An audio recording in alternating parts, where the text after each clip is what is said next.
विद्यार्थी मित्रांनो, आपण आपला FY BComचा अकाउंट्सचा नवीन टॉपिक सुरू करतोय. आपण मागचा एक टॉपिक बघितला होता कॉस्ट शीट.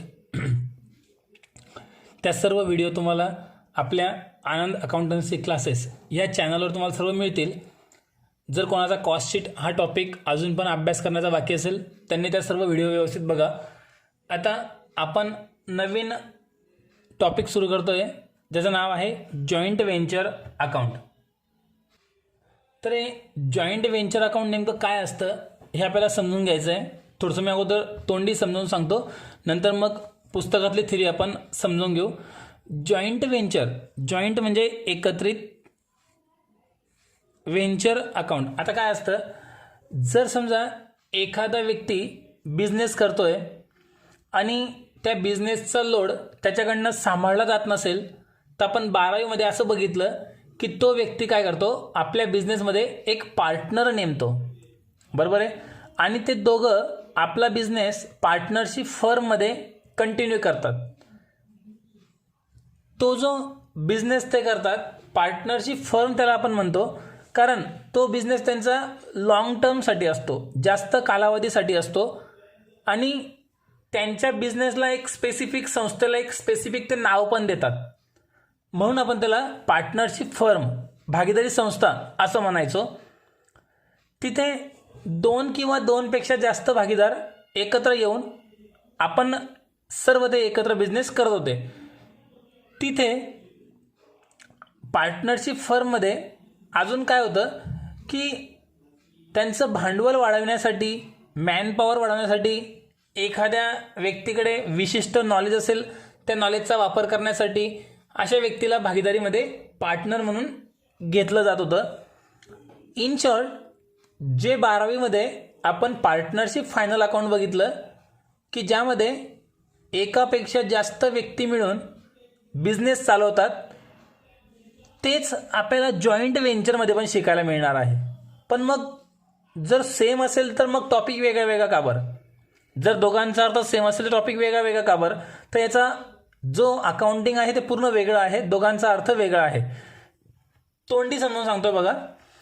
पार्टनरशिप फर्म, एकदम शॉर्टमध्ये लक्षात ठेवा, पार्टनरशिप फर्म जी असते ती लॉंग टर्मसाठी असते, जास्त कालावधीसाठी असते.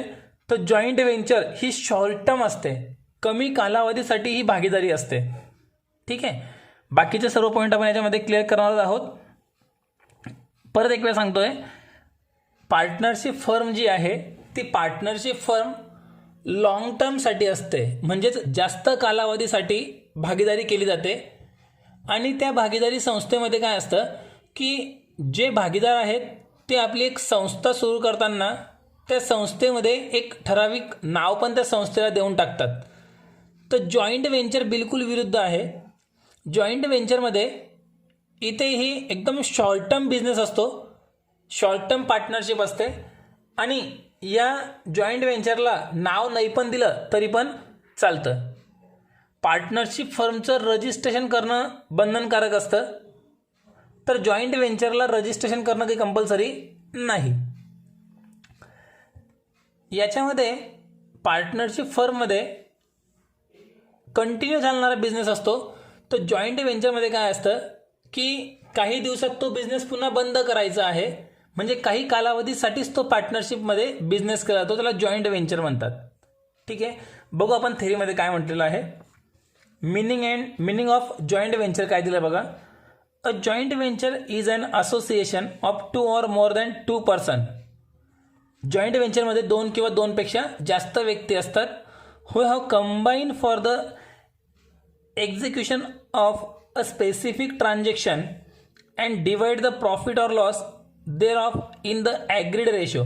आणि ते काय करतात, जे काही व्यवहार चालतात बिझनेसमधले ते दोघं सोबत मिळून करतात आणि त्यांचा जो नफा नुकसान वाटण्याचं प्रमाण आहे, म्हणजे रेशो आहे, तो रेशो ते फायनल करून घेतात. A joint venture is a contractual agreement.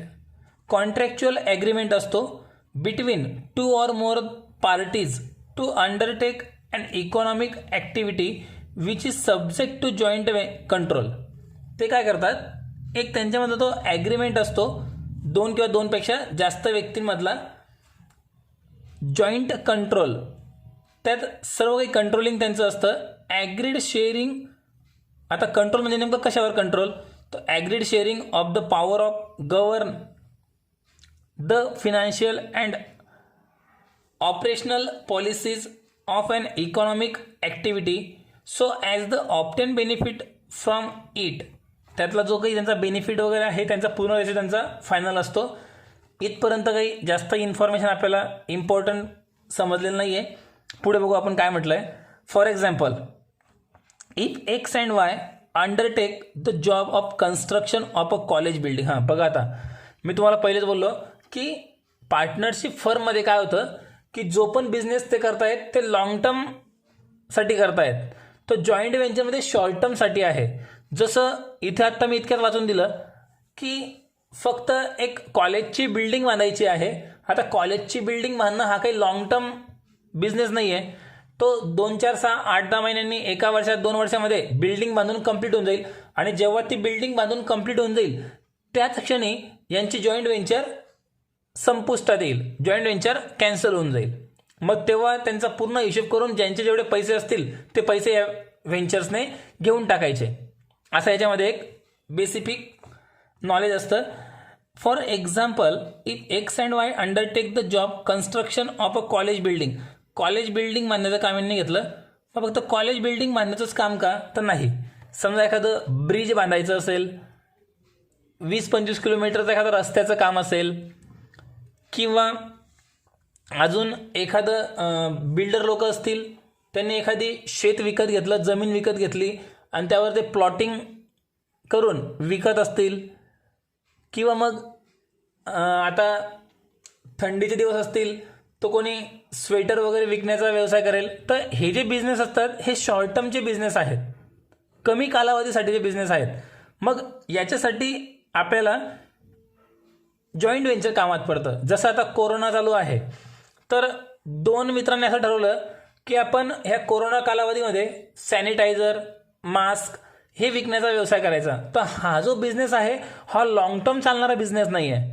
जोपर्यंत कोरोनाचा इफेक्ट आहे तोपर्यंत लोक आपल्याकडनं सॅनिटायझर घेतील, मास्क घेतील, आणि जसं जसं कोरोना कमी होऊन जाईल तसं काही हे सर्व वस्तू विकण्याचं प्रमाण ॲटोमॅटिक कमी होऊन जाईल. तर शॉर्ट टर्मसाठी जो बिझनेस केला जातो तो जॉईंट व्हेंचर असतो. तर इथे बघा, एक्स आणि वायने एक कॉलेजची बिल्डिंग बांधण्याचं काम हातात घेतलं. For a sum of ₹10 lakh, 10 लाखात घेतलं.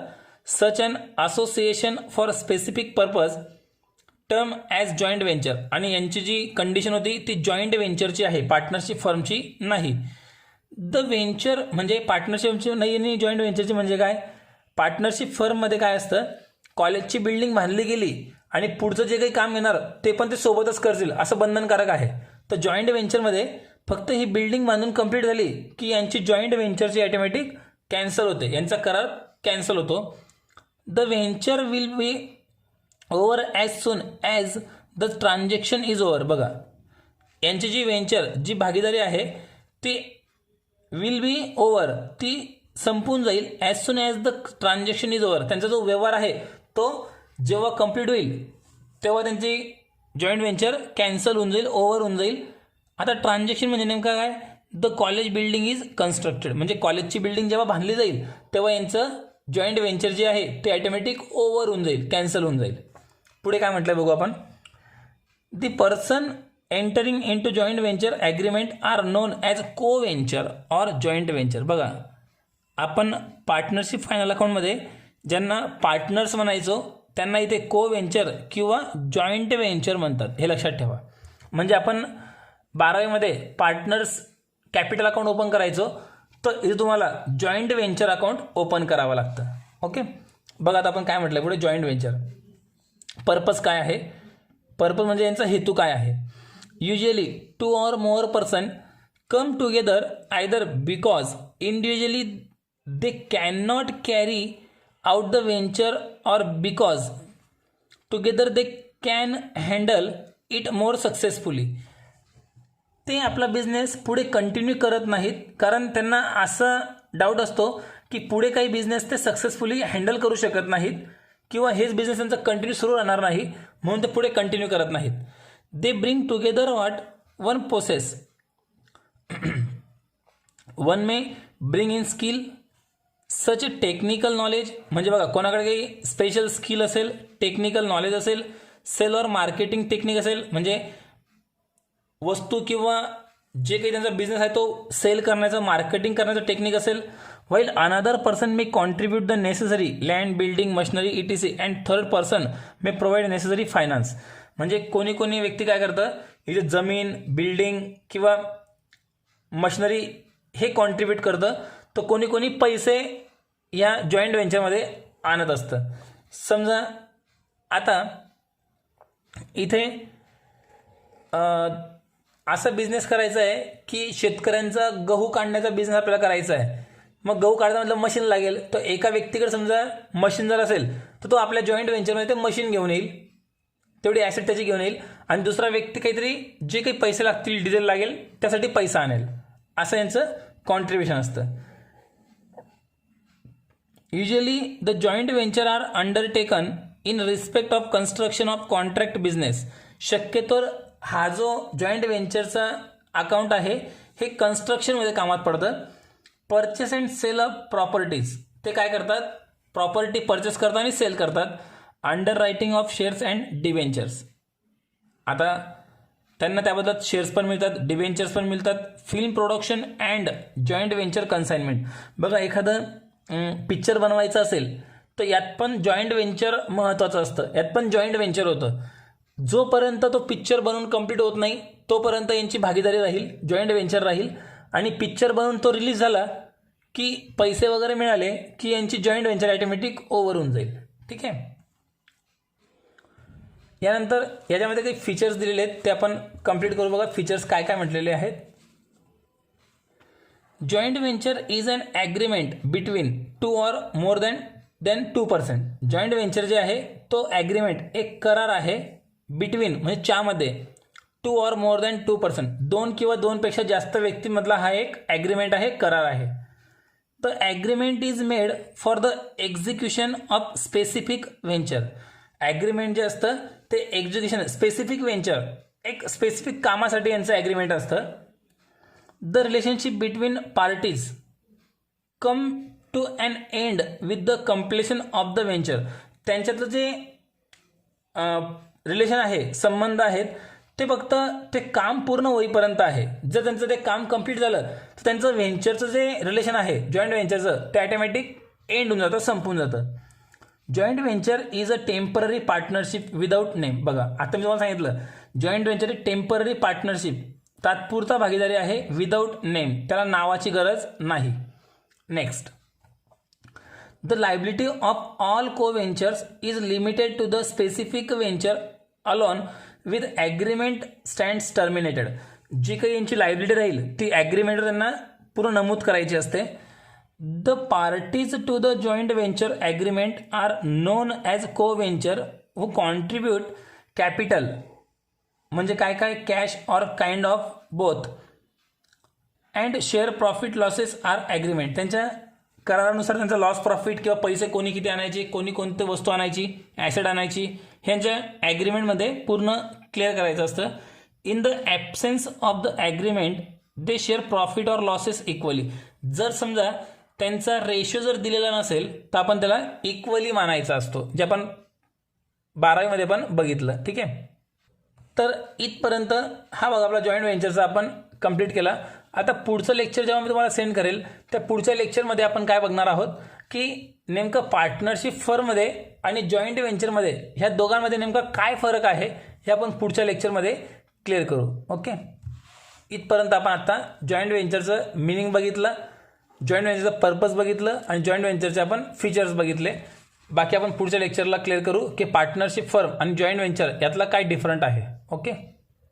जर व्हिडिओ तुम्हाला आवडत असेल तर तुम्ही आपल्या मित्रांपर्यंत व्हिडिओ शेअर करू शकतात. चॅनलला आपल्या सबस्क्राईब करा.